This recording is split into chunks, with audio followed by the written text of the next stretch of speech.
হয়, নিশ্চয়কৈ ক'ব লাগিব। ৰাতিপুৱা ৭ বজাৰ পৰা আৰম্ভ হৈছে ৪ নং দৰং ওদালগুৰি লোকসভা সমষ্টিৰ ভোটগ্ৰহণ। আজি ৰাজ্যৰ ৫টাকৈ লোকসভা সমষ্টিত যি ভোটগ্ৰহণ, সেই ভোটগ্ৰহণ অনুষ্ঠিত হৈছে আৰু মই বৰ্তমান উপস্থিত আছোঁ ৪ নং দৰং ওদালগুৰি লোকসভা সমষ্টিৰ অন্তৰ্গত ওদালগুৰিৰ টংলা বিধানসভা সমষ্টিৰ অন্তৰ্গত খৈৰা জংঘল প্ৰাথমিক বিদ্যালয়ত। আৰু মোৰ সতীৰ্থ নৱক ইয়াৰ সামগ্ৰিক পৰিৱেশ দেখুৱাবলৈ মই অনুৰোধ জনাইছোঁ।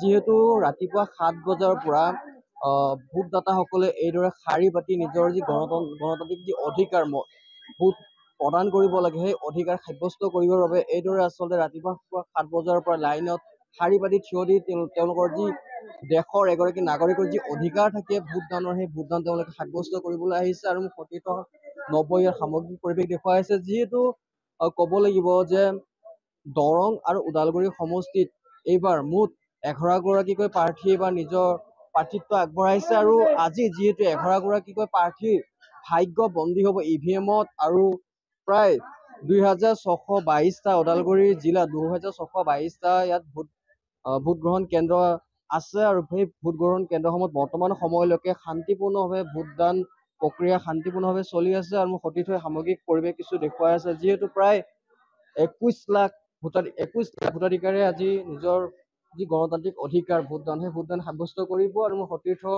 নৱয়াৰ কিছু সামগ্ৰিক পৰিৱেশ দেখুৱাই আছে। আৰু তাৰ নিউজ প্লাছৰ দৰ্শকসকলক আমি ৰাতিপুৱাৰ পৰা এই দৃশ্যসমূহ দেখুৱাই আছোঁ, কেনেদৰে আজি ৰাজ্যৰ যি 5টা লোকসভা সমষ্টি, এই 5টা লোকসভা সমষ্টিত শান্তিপূৰ্ণভাৱে চলি আছে। যদিও বা ক'ৰবাত ঠায়ে ঠায়ে EVM বিকল হৈ পৰিছে, কিন্তু সেই EVM-সমূহ কিন্তু পুনৰীক্ষণ কৰি কিনে কিন্তু সেই পুনৰ আকৌ ভোটদানৰ যি প্ৰক্ৰিয়া, সেই প্ৰক্ৰিয়া চলি আছে। আৰু মোৰ সতীৰ্থ নৱই সামগ্ৰিক পৰিৱেশ দেখে। যিহেতু ওদালগুৰিতে বৰ্তমান সময়লৈকে কিন্তু ওদালগুৰি জিলাৰ যি 4টাকৈ বিধানসভা সমষ্টি আছে, মাজবাট, টংলা, ভেৰগাঁও আৰু ওদালগুৰি, এই 4টাকৈ বিধানসভা সমষ্টিটো কিন্তু বৰ্তমান সময়লৈকে শান্তিপূৰ্ণভাৱে ইয়াত ভোটদান প্ৰক্ৰিয়া চলি আছে। আৰু মোৰ সতীৰ্থ সামগ্ৰিক পৰিৱেশসমূহ দেখুৱাই আছে। আৰু যিহেতু মই যি খৈৰা জংঘল প্ৰাথমিক বিদ্যালয়ত উপস্থিত আছোঁ, ইয়াৰ লোকসকল আছে ভোট দিবলৈ আহিছে, মই তেওঁলোকক জানিব চেষ্টা কৰিম আপোনালোকৰ এইখন বিদ্যালয়ত ভোট দিব আহিছে। আজি আপোনালোকে ইয়াত কিমানগৰাকীকৈ নাগৰিকে আজি ভোটদান দিব, আৰু ৰাতিপুৱা যি 7 বজাৰ পৰা ভোটদান প্ৰক্ৰিয়া আৰম্ভ হৈছে, কেনেদৰে চলিছে ইয়াতে?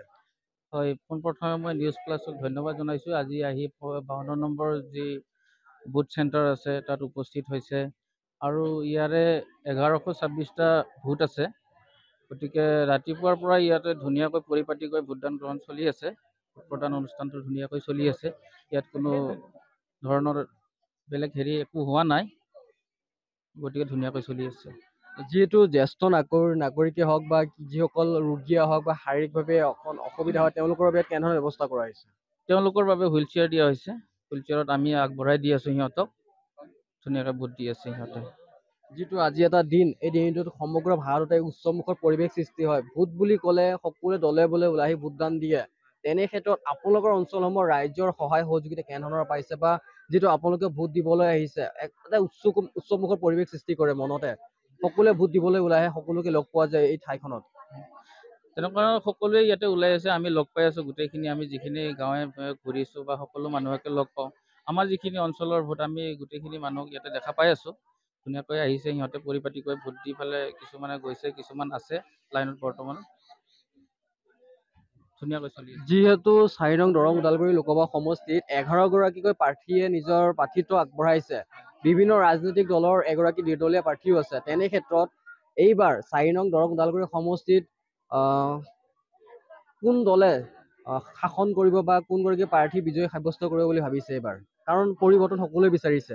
11জনকৈ প্ৰাৰ্থী আছে, তথাপি বেছিকৈতো বিজেপিৰ প্ৰভাৱটো বেছি চলিছে, গতিকে বিজেপিৰ ওপৰতে আশা কৰিছে। আচলতে এইদৰে তেওঁলোকে নিজৰ মনৰ যি কথা সেইবোৰ সাব্যস্ত কৰিছে। আৰু মহিলাসকলো আছে, কাৰণ অকল পুৰুষে ইয়াত শাৰী পাতি থকা নাই, মহিলাসকল এইদৰে দেখিছে, মহিলাসকল বহি আছে পুৱা 7 বজাৰ পৰা।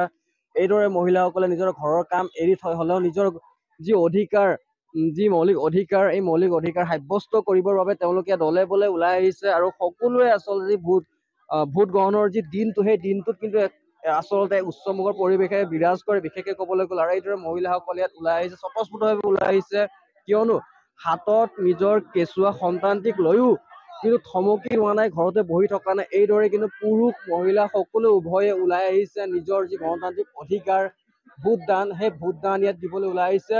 আৰু মহিলাসকল আছে। বাইদেউ ভোট দিব আহিছে, কেনেকুৱা লাগিছে আজি? ভালে লাগিছে, বহুত মানুহ দেখা পাইছো, ভাল লাগিছে, ফূৰ্তি লাগিছে। ফূৰ্তি লাগিছে। এতিয়া ভোট দিব ৰাতিপুৱা কেই বজাৰ পৰা শাৰী পাতি আছে? আমি 8 বজাৰ পৰা শাৰী পাতি আছো। 8 বজাৰ পৰা? ঘৰৰ কাম চাম গোটেই কৰি আহিছে নে ঘৰৰ কাম পেলাই আহিছে? আধা আছে, ভাত চাত বনাব লাগিব যাই পেলাই, এতিয়া আধা চাহ তাহ খাই পেলাই আহিছো আমি। ভোট দি গৈ ভাত বনাব। কওকচোন কেনেকুৱা ঘৰৰ কাম চাম গোটেই কৰি থৈ আহিছে? কাম চাম কৰা নাই আৰু এৰি থৈ আহিলো। আৰু আজি ভোট দিব? আজি ভোট দিব আহিছো। কেনেকুৱা লাগিছে ভোট দিব আজি? ভালে লাগিছে। ক'ব লাগিব আচলতে এটা উচ্চমুখৰ পৰিৱেশে বিৰাজ কৰিছে। মই পুনৰ সেই দৃশ্য দেখুৱাবলৈ অনুৰোধ জনাইছো মোৰ সতীৰ্থ নৱক। এইদৰে আচলতে সকলোৱে ওলাই আহিছে, কিয় যুৱ প্ৰজন্মৰ কিন্তু ইয়াৰ দেখিছো যুৱ প্ৰজন্ম যথেষ্ট সংখ্যক, কিন্তু যদিবা কোৱা যুৱ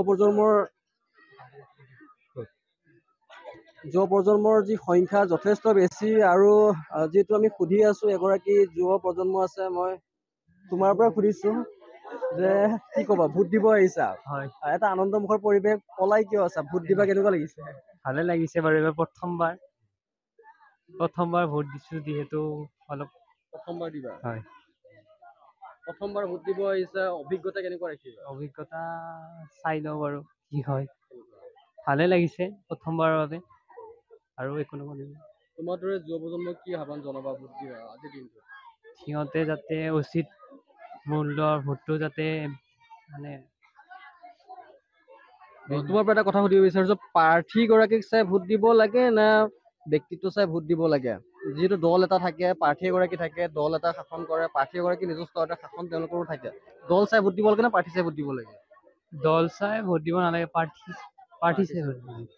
হয়, সেয়ে নিশ্চিতভাৱে ক'ব লাগিব যে এগৰাকী যুৱক প্ৰথমবাৰৰ বাবে তেওঁ নিজৰ গণতান্ত্ৰিক অধিকাৰ ভোটদান তেওঁ দিব, আৰু সেই ভোটদান দিবলৈ ওলাই আহিছে স্বতঃস্ফূৰ্তভাৱে। দল চাই নহয়, প্ৰাৰ্থী চাইহে ভোট দিব, উন্নয়ন প্ৰাৰ্থীগৰাকী কৰিব। ঠিক তেনেকৈ ক'ব লাগিব যে আচলতে সকলোৱে নিজৰ মনৰ কথা এইদৰে ব্যক্ত কৰা পৰিলক্ষিত হৈছে। দা নিউজ প্লাছৰ দৰ্শকসকলক আমি ৰাতিপুৱাৰে পৰা এই ভোট কেন্দ্ৰসমূহৰ দৃশ্য আমি দেখুৱাই আছো, আৰু এইদৰে নিজৰ গণতান্ত্ৰিক অধিকাৰ সাব্যস্ত কৰিবৰ বাবে ৰাতিপুৱাৰে পৰা প্ৰখৰ ৰ'দত শাৰী পাতি থিয় দি নিজৰ গণতান্ত্ৰিক অধিকাৰ সাব্যস্ত কৰি আছে।